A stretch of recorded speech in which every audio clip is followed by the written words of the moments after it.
video we're going to fit wheels, tyres, wheel spacers and suspension.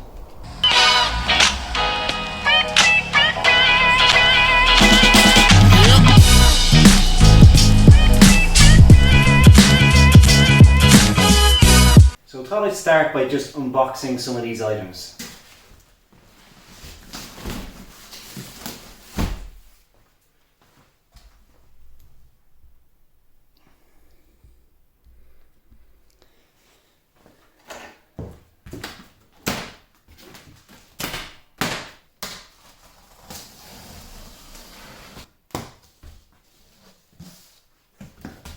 Group D, this is who I bought the parts from.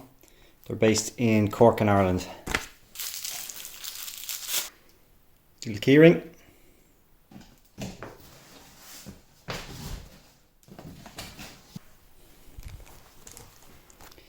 Some stickers.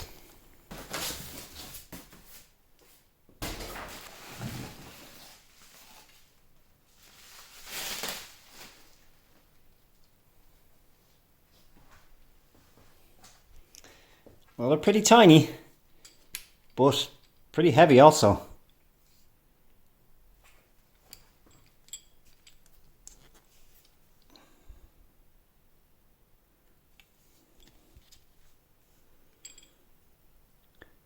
Some camber plates on the top as well.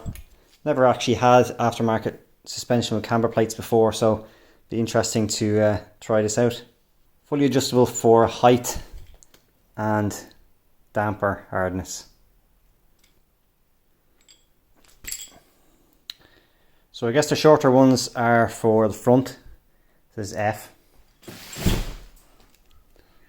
And the longer ones are on the rear.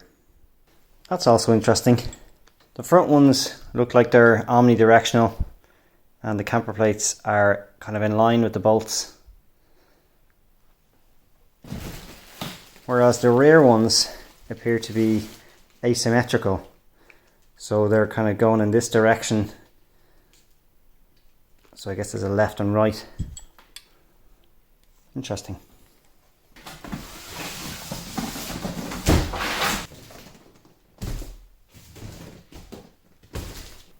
Next up are the Enkeis.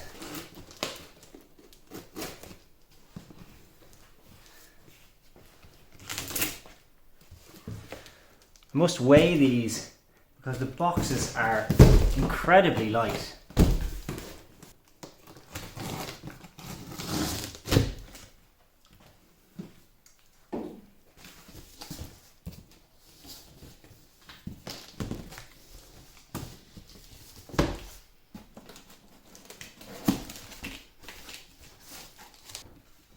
Just a little manual here, type of wheel bolts to use. All everything Japanese. So this is a bit of a special moment for me. I've never bought a set of wheels new in all the cars that I've owned. I always buy wheels second hand because just get far better value for money. A lot of the time you get tyres included and stuff like that. So this is the first time I've ever shelled out for new wheels. These were shipped from Japan through the company that I bought them from, who are based in France. So it took quite a while to get here, about 6 weeks to come from Japan through France, through customs and into Ireland. So really excited for this. You can probably guess what these wheels are, but they're one of my all-time favourite wheels, classic. They work on almost any car. A lot of people think that they're just too common, but they are reasonably priced for what they are. Incredibly light and just a great classic design. I've only ever seen one beat with these wheels on it, and that just made me instantly fall in love with them. Thought it was a great fit for it. Generally speaking, for the Beats, they have a very narrow wheel, as you might imagine, for the stock wheel size, 13 on the front, 14 on the back. So most people fitting aftermarket wheels like Watanabes or something like that, I don't even know is that how you pronounce it, they generally stick to about 6 inch wide, or else it can be quite tricky with fitment. So these Enkeis are 7 inch wide, they're 14 by 7. So basically you end up having to use a pretty narrow tyre with a bit of stretch on it, which would normally be my style, but it's the only way you can really fit them onto the beat. Also you need some wheel spacers just to bring it that much further out from the struts. So I'll show you them in a minute. Without further ado.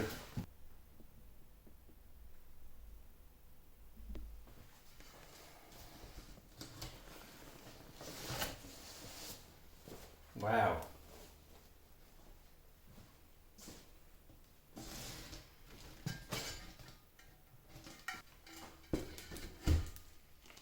Comes with some nice valves as well. That is a sexy wheel. The classic race-inspired Enkei RPF1. I don't know if you can make it out there, but the spokes actually kind of dip in a little bit. A lot of them bow out into some of the other wheel sizes, so I really like the face of this. It's pretty flat, not much of a concave here either. So for those interested in knowing the exact wheel specs, they are 14x7 ET28. So a lot of people actually run these exact specs on Mazda MX-5s or Miatas. You can get them available in 2 offsets at this 14x7 size. This ET28, or you can get an ET19 as well. The ET28 is pushing it on this car. It'll be a challenge to keep it, within the fenders. That's where the tire stretch comes in. So ET19 just wasn't going to work at all. The only difference between the ET28 and 19 is that this center section here is kind of further in. There's not more of a dish on the outside part here. It's just center section that's pushed further in to give it that extra offset. So incredibly light, proven wheel in the MX-5 world. They look great on MX-5s, but the negative side of that with the Mazdas is that you can only run the smaller stock brakes. If you upgrade the brake kits, a lot of the time these 14-inch wheels won't fit. I won't have that problem with the Beat because the brakes on this are tiny. I am super excited to get these wheels. I can't wait to get them on the car. Just quickly show you these wheel spacers. I've used this company in the past, pcdparts.co.uk. You can buy their wheel spacers on eBay as well. So I have put these spacers on the BMW i3 and they were really well made, so I decided to use this company again. They're pretty simple. Basically the Beat isn't hub centric. The wheels are not hub centric, so you don't need any sort of a lip to hang the wheels off or anything like that. They're centered by the bolts. So these are pretty reasonably priced. They're only 5mm spacers, 4x100.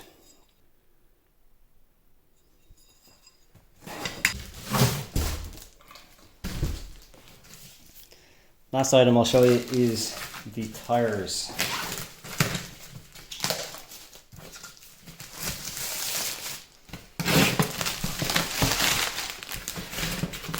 So here in Ireland it gets pretty wet for most of the year.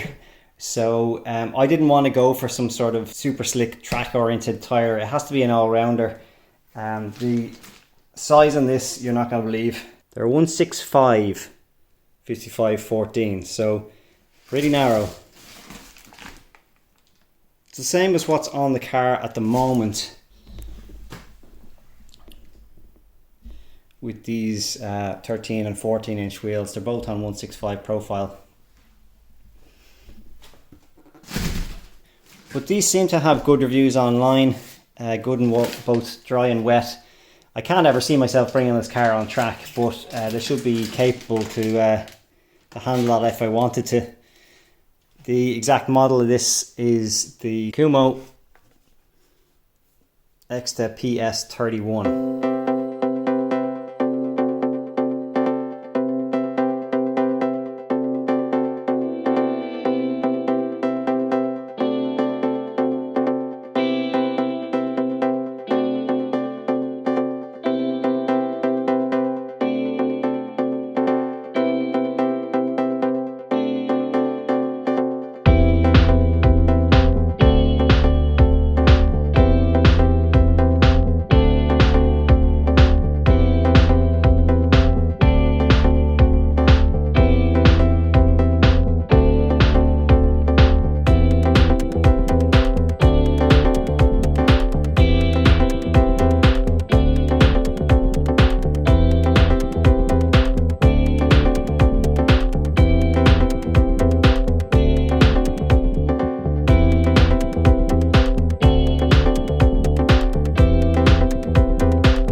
swap over the new BC Racing coilovers, I thought I'd take a measurement of the current ride height on all four corners. About 600mm on this side, about 604, 605. The rear is sitting about 620, the same on this side.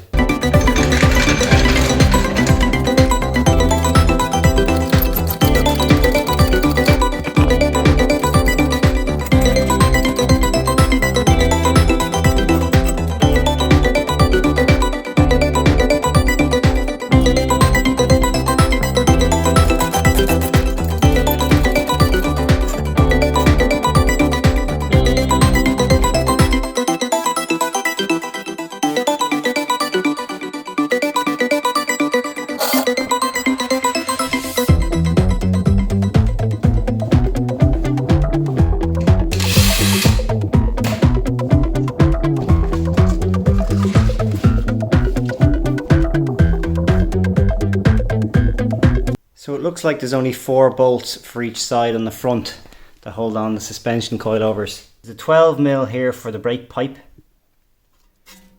There's a 15mm at the back here that holds on the bottom of the strut.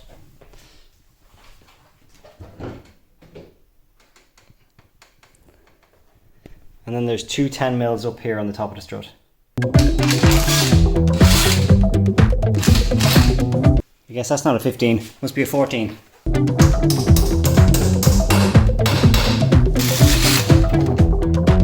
So ignore everything I just told you. This one is actually a 14, this one's a 12, and these up here are also 14s.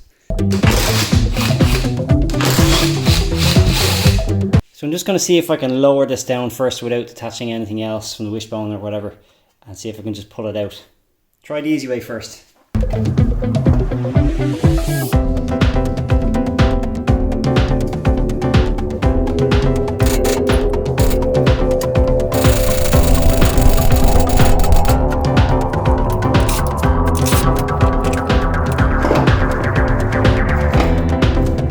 Putting that block of wood there just to take some of the strain on the brake pipe here.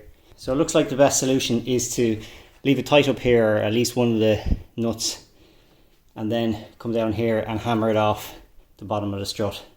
Looks like it's fairly similar on the rear end. There is the 12mm for the brake hose, 14mm holding on the bottom of the strut, and 2 14mm at the top.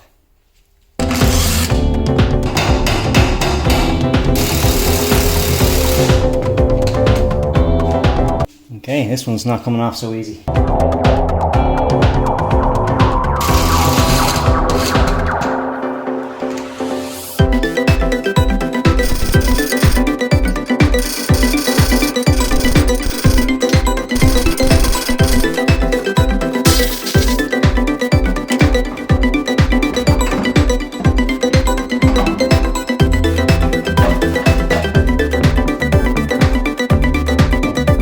Same process to get the rears out.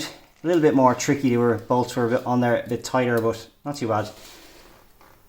So again, from the perch to where it mounts into the bottom, just over 46 centimeters, whereas for the BC Racing it's about 38. So it's like a 6 centimeter difference on the rear and 7 on the front. So either way there'll be significant drop. So it's probably a terrible idea, but I'm just going to put these on without changing the ride height at all. I'm guessing it's going to be way too low, but we'll see.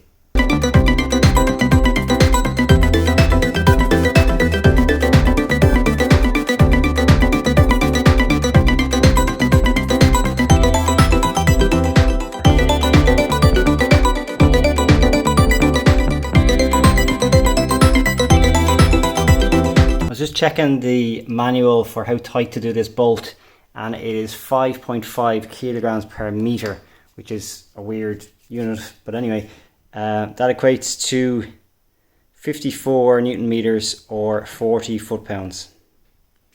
These two top bolts are 40 Newton meters or 30 pounds-feet.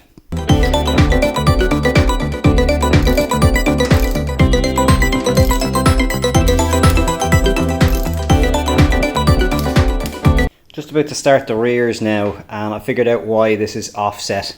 It's because the bolt holes are offset here. So basically this doesn't sit in the car that way, it sits like that. So before I get started on the rear suspension here, I'm going to take the opportunity while there's a bit more room to do one job. So just here on the drive shaft CV joint, on one side they've got the proper clamps on, but on the other they've got cable ties, and there's evidence here of grease kind of splashing up, and it's obviously not tight enough. It's particularly bad on the larger one, which is visible from the engine bay. So just down there, there's kind of grease splashing around the engine bay. It's getting out somewhere. So I'm going to replace these. I bought a tool to do it. I've never used it before. So basically you've got this band, that's the larger one obviously, goes around the outside of the boot, and then there's little teeth on one end that goes into the holes here to make it as tight as you can, and then to kind of cinch it down, you use this tool here, which pulls the teeth together but also pushes up the bit on the bottom there. I don't know if you can see that, but basically it clamps this together to make it tighter. So hopefully it works.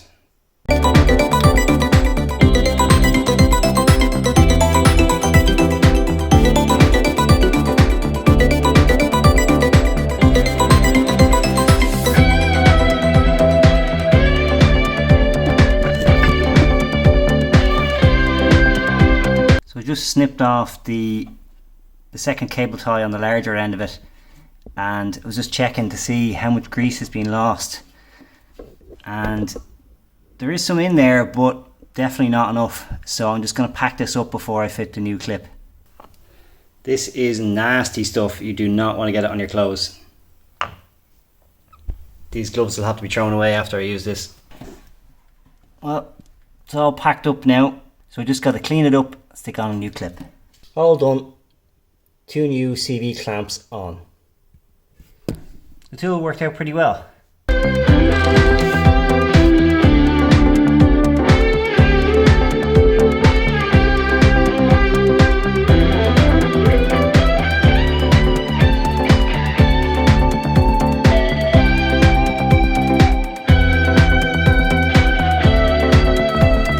Well, the suspension is now fitted to all 4 corners.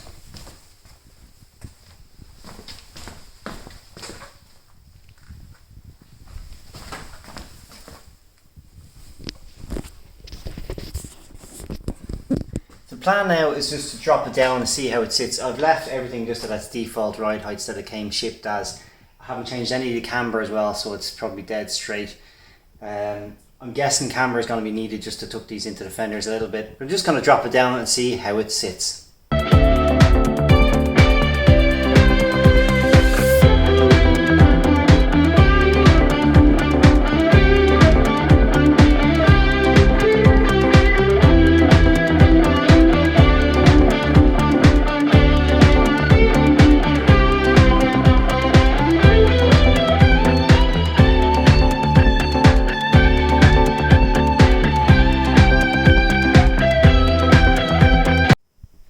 It's looking great, but I made a rookie error. Forgot to put on the wheel spacers, and the tyres are actually touching the coilovers. Time to take them back off.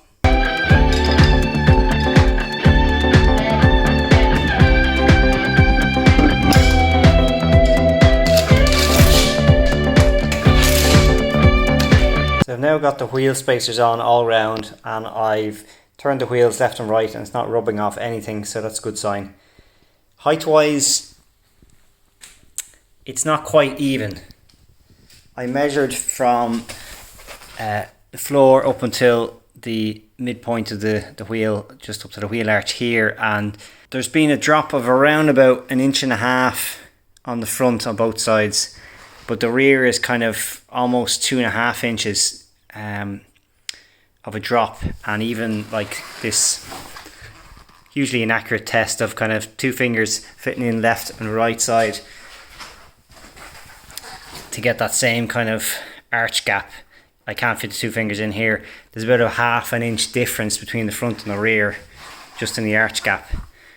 So I think what I'll do is just raise up the rear a tiny bit. I tend to prefer my cars to have a bit more travel than to have, you know, rock solid. There's speed bumps and crap roads and stuff like that around here. So I'm not going to slam this thing. It's already, as I say, about an inch and a half lower at the fronts. So if I could get that same kind of level all around, I'd be happy with that.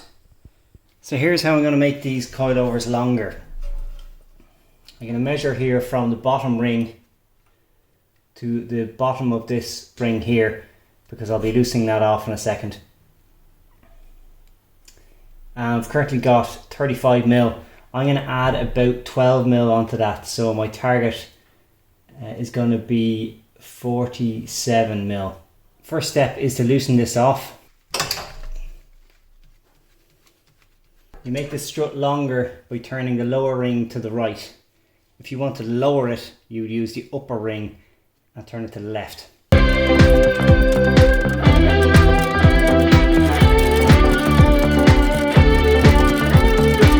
Okay, I'm now at 47, so I'm just going to tighten this one back on. By the way, when I'm showing you this, it's really important to put like a lubricant of some sort on these threads when they're new, to prevent them corroding, because if they do corrode, you just won't be able to adjust them in the future. They'll rust up and start binding.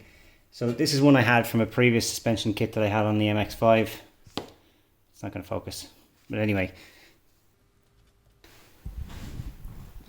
Now to do the same on the other side.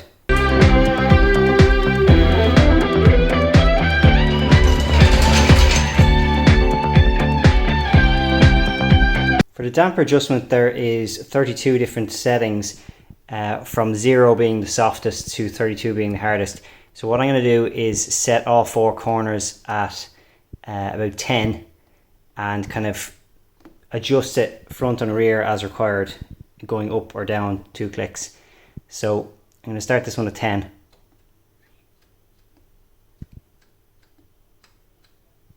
I've already done that side.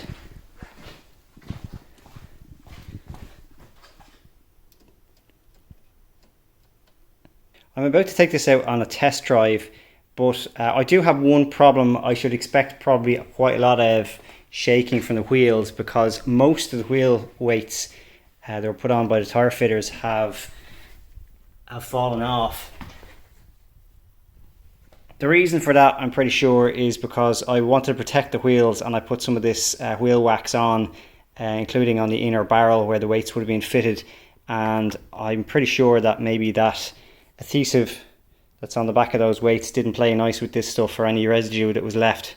So I'm going to have to deep clean the inside of the barrels and bring them back and get the weights rebalanced. Well, I'm just back after the maiden voyage with the new suspension fitted, new wheels, and perfect. No rattles, no knocks, no scraping, no rubbing. Everything was great. A little bit harsh on the dampening, so I'll probably go to full soft and see what that's like, but you know, that's just a part and parcel of performance coilovers really. It tracks straight, doesn't pull to any side or anything. I'm going to leave the camber as is for the moment and just see how I get on. Seems to look pretty good as well, so why bother changing the camber?